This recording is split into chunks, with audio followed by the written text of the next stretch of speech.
Hello, I'm Erin Palmer, Team Rayceen Productions co-host and moderator.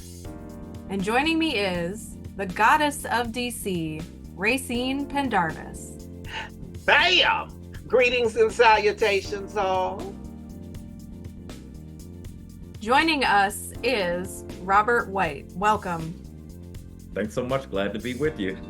It's so nice to have you. Thank you for joining us. Before we talk about your 2024 general election campaign for at-large DC Councilmember, please tell the viewers a little bit about yourself and your background. So I'm a fifth generation Washingtonian, grew up here in DC. I am a lawyer by training, spent the first part of my career on Capitol Hill working for Congresswoman Eleanor Holmes Norton. Went to the Office of the Attorney General with the first elected Attorney General, Rayceen.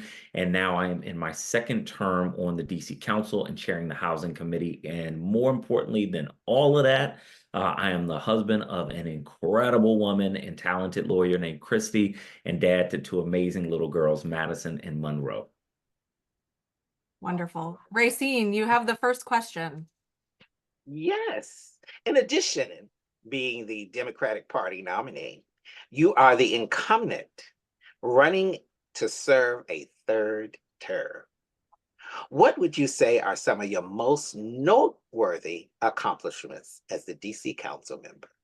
Oh, my team and I have gotten a lot done, and I'm proud to work with a very talented group of individuals. If I had to pick out two things that are most important about what we've done over these two terms, the first is something I did in my first term, working with returning citizens to restore voting rights to all incarcerated people. We made DC the first jurisdiction in the entire nation to restore voting rights to all incarcerated people. That is a huge move forward in democracy, and I'm really, really proud of that. In this current term, one of the things that I focused on was a full reform of public housing. So we reformed the board, we reformed the leadership, we reformed the oversight from the council. And now for the first time in memory, the DC Housing Authority is in position to move all residents forward to get our public housing in the condition that people deserve. So I am really, really proud of that. It took a lot of work because this is an agency that has been in dire need of reform for a lot of years, and we have been doing that work. Thank you, Council Member. Can you tell us what some of your priorities would be in an upcoming third term? My priorities are the same as a lot of folks in the city. First and foremost is public safety. While our public safety numbers have started to improve, we are still in a place where most people feel more afraid than they have in a lot of years. And I want to make sure that when we say we're addressing public safety, we're not just locking up a lot of people of color and calling that a good job, well done, but that we are addressing the root causes, making sure that one, there's accountability for people committing crimes now, but two, we're doing the work to prevent crimes in the future, especially by focusing on our young people. And right there, I'm focusing on trade and vocational education, on mentors for young people, and digging into truancy more urgently so we can connect children and families to the resources they need to keep young people in the classroom. The second thing that I'm focusing on is our economy. We're in a historic shift. Cities across the nation are seeing a big change with people not working in the office. So downtowns are really starting to go dark. Downtowns are really how we fund most programs. So we need to figure out what is the next chapter of our downtown? What's the next chapter of our economy? And why does that make everybody's life in our city better? Not just folks who are already wealthy, but everybody in our city. And I think the next chapter of downtown is focusing on the arts, on tourism, on opening up our streets so that it's more lively. It's a place that we want to go and people want to travel to DC. So I'm really, really excited about this vision. I also know that we need not just the vision, but we need a way to execute it. And I bring a lot of thoughts there, and I'm excited about moving that over the finish line. Thank you. As the Democratic nominee for at-large DC Council Member, there is a presumption that you will be reelected. As you're aware, in DC, that's the primary election that's much more competitive. For additional context, there was low turnout For this past DC primary and nationally, there's voter frustration and apathy. And we're wondering if you could share why it's important for voters in all 8 wards to vote, why it's important for them to vote in this race for at-large DC council member, and why it's important for them to vote for you. It's so important to vote. I think a lot of times people who don't vote say it doesn't matter who I vote for. I hope the last time the nation elected or President Trump that we realize it does matter who we elect. It does and will affect us in so many ways. But even at the local level, we have to decide who shares our priorities, who's going to get things done.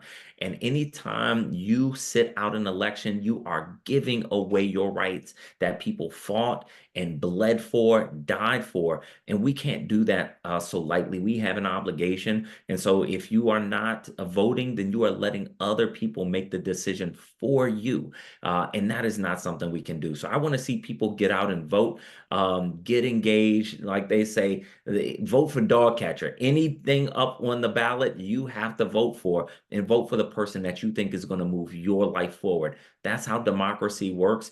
We have not always, especially people of color, women, immigrants have not always had this right. And so we want to make sure we treat it with the preciousness that we should. Thank you. So we're going to talk about procedure for just a minute here. And at-large DC council member is a unique position on the ballot because voters can vote not just for one person, but for 2. What special instructions would you like to share with voters to assure that their votes are counted? Well, first and foremost, vote for 2 people. You get 2 votes, but in DC, if you go back as far as we've had home rule, what you will find in the at-large race in the general election is that a majority of people only cast their vote for one person. Again, you have a right to vote for 2 people. Don't give away that right for anybody. So vote for 2 people, the 2 people that you believe are going to move you forward the most. And also spread the word. Let everybody know in the at-large race, you can vote for 2 people. Now, one will be a Democrat. That will be me. I'm the Democratic nominee. I want to make sure people know I don't take that for granted. They say the paranoid survive, and I stay paranoid, so I don't assume I will win. I work to win. But there are going to be other people on the ballot as well. So make sure you make informed votes. Zara is also reminding me to tell viewers that to not vote for more than 2 people because it's limited to 2. So make sure to cast your votes, but not to exceed them. That's right. No undervotes, no overvotes. Thank you. Rayceen, you're up with the next question. Well, when does voting begin? Voting begins. So as hopefully folks in DC have noticed, you can vote by mail now. And the majority of people do, in fact, vote by mail. So starting October 24th, you'll be able to vote by mail. About a week after that, you'll be able to drop your ballot in a box. Election day is November 5th, Tuesday, November 5th. So you've got a big window to vote. You can vote by mail. You can drop it in the drop box. You can go to a polling station to vote early, or you can vote on election day. With all those ways to vote, there is no excuse not to vote. So most importantly, make sure you vote. I want to make sure we continue to push up our vote numbers. That's going to say to elected officials, hey, we are paying attention, we're listening, and we're voting. And that's going to make sure people continue to listen to you as they should. Thank you. Please tell our viewers how they can learn more about you and how to support your campaign. Look, you'll learn the most about me on social media, Robert White _DC. You'll see the policy, you'll see the campaign, you'll see the regular everyday Robert. You can learn a lot more about my campaign, how to plug in my policy positions on our website, reelectrobertwhite.com. I know that's a long website, reelectrobertwhite.com. anything you want to know, you should be able to find it in those veins.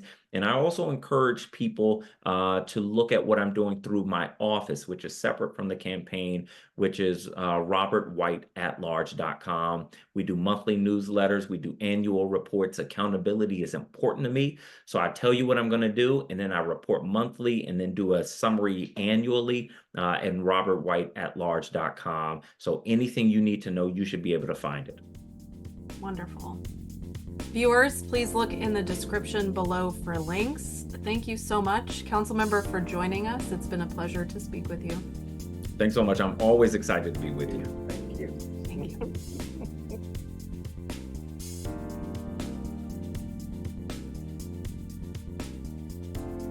For those watching, please follow Team Rayceen on social media and subscribe to the Team Rayceen YouTube channel.